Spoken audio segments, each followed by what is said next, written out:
On July 20, 1969, Neil Armstrong made history by becoming the first human to set foot on the moon, a feat that captured the imagination of people across the globe. His iconic words, "That's one small step for man, one giant leap for mankind," are among the most famous quotes in human history. Yet, despite their widespread recognition, there has been much debate about whether Armstrong actually said what many people think they heard.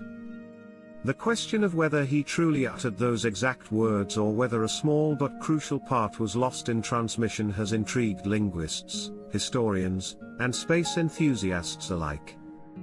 Armstrong's famous quote is often cited as "That's one small step for man, one giant leap for mankind." However, many people watching the event live on television or listening via radio didn't hear an essential part of the sentence, the indefinite article "a" before man. Without it, the meaning of the sentence subtly but significantly changes. Instead of referring to a single person, Armstrong's words seemed to suggest that man and mankind were synonyms. In that case, the statement would mean that humanity as a whole took a small step, which didn't align with Armstrong's intention. The astronaut himself later clarified that he had always meant to say, "That's one small step for a man, one giant leap for mankind." Without the "a," the sentence wouldn't have made much sense, as he wanted to contrast his individual action, a single human being stepping onto the moon, with the broader significance for all of humanity. In the years that followed, Armstrong repeatedly stated that he had indeed said the phrase correctly but believed that the technology of the time may not have picked up the small but important article. After the Apollo 11 mission, Armstrong discussed the issue with the press. He insisted that he had spoken the phrase as intended, and that the missing "a" was likely a result of the microphone failing to capture it.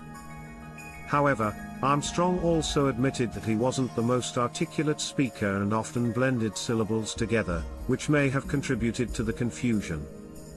In fact, when he listened to the recording of his transmission, even he couldn't hear the "a" clearly.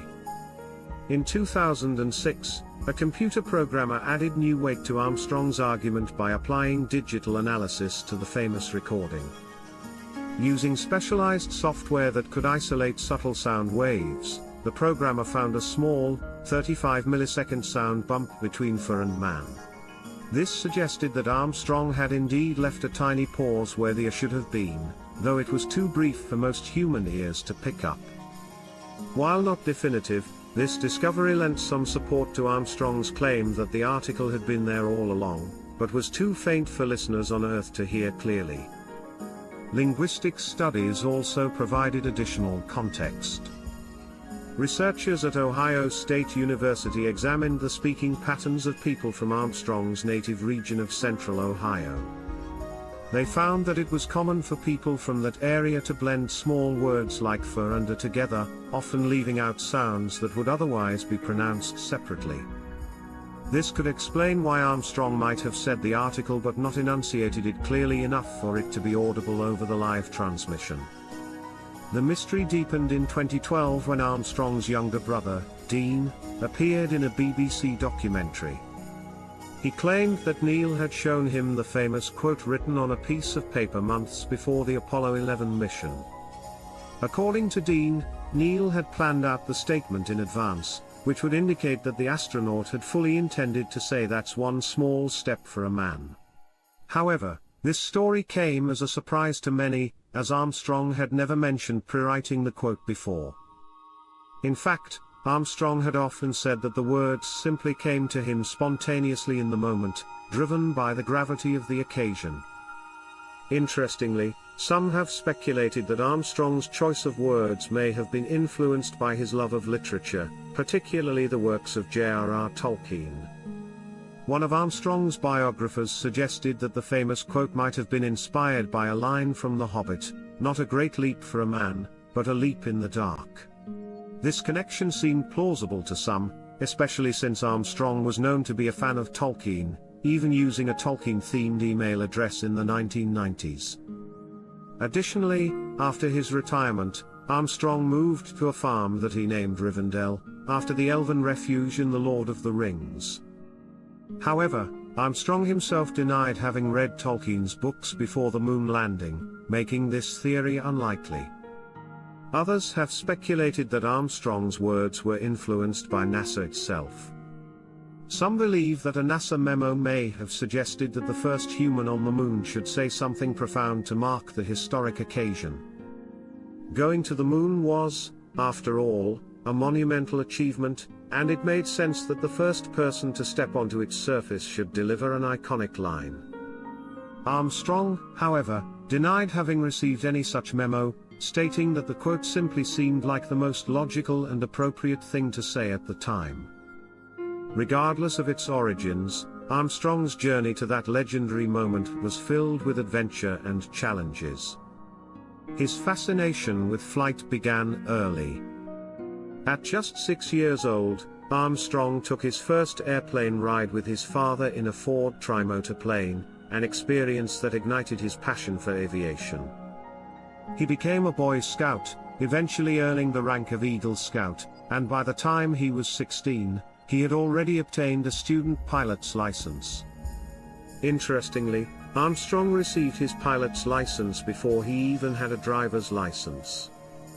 He pursued his passion for flight by studying aeronautical engineering at Purdue University. His education was divided into 2 parts, 2 years of academic studies followed by 2 years of flight training and 1 year of service as a Navy aviator. Armstrong balanced his academic life with extracurricular activities, joining a fraternity and even directing a musical for the school's variety show. Despite his creative efforts, his grades suffered, and he received average marks in several courses. Armstrong's military service was marked by moments of both skill and danger. During his time as a Navy aviator, he was forced to eject from his plane over water, narrowly avoiding disaster. His parachute carried him toward the shore, but just as he feared he wouldn't make it, a friend from flight school arrived in time to save him. After completing his degree, Armstrong became a civilian research pilot, testing experimental aircraft, such as the supersonic X-15 rocket plane.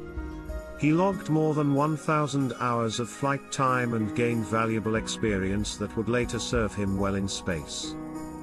In 1966, Armstrong made his first spaceflight during NASA's Gemini 8 mission.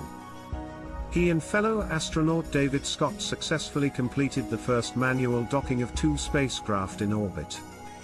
However, shortly after docking, a malfunction caused the spacecraft to spin uncontrollably. Armstrong's quick thinking and calm demeanor allowed him to regain control, saving both their lives and ensuring the mission's survival.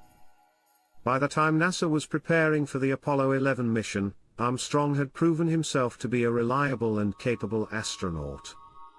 His calm under pressure, quiet confidence, and work ethic made him the perfect candidate to be the first person to step onto the moon. On July 16, 1969, Armstrong, along with Buzz Aldrin and Michael Collins, launched aboard the Saturn V rocket, the most powerful rocket ever built. 4 days later, they arrived at the moon, and Armstrong made his historic small step onto its surface. Despite the fame that followed, Armstrong was never one to seek the spotlight. After the Apollo 11 mission, he retired from NASA and took up a teaching position at the University of Cincinnati, where he taught for 8 years. Though he remained connected to NASA through various commissions and investigations, Armstrong preferred a quieter life. He even returned to his love of exploration, journeying to the North Pole in 1985 with a group of adventurers. For his remarkable achievements, Armstrong received numerous honors, including the Presidential Medal of Freedom, the Congressional Space Medal of Honor, and the Congressional Gold Medal. His legacy as a pioneer of space exploration endures, inspiring generations to look up at the stars and dream of new frontiers. At Waves Discovery, we celebrate these incredible milestones in human history. Stay tuned as we continue to explore the stories of those who have shaped our understanding of the universe and pushed the boundaries of what we can achieve. Keep discovering.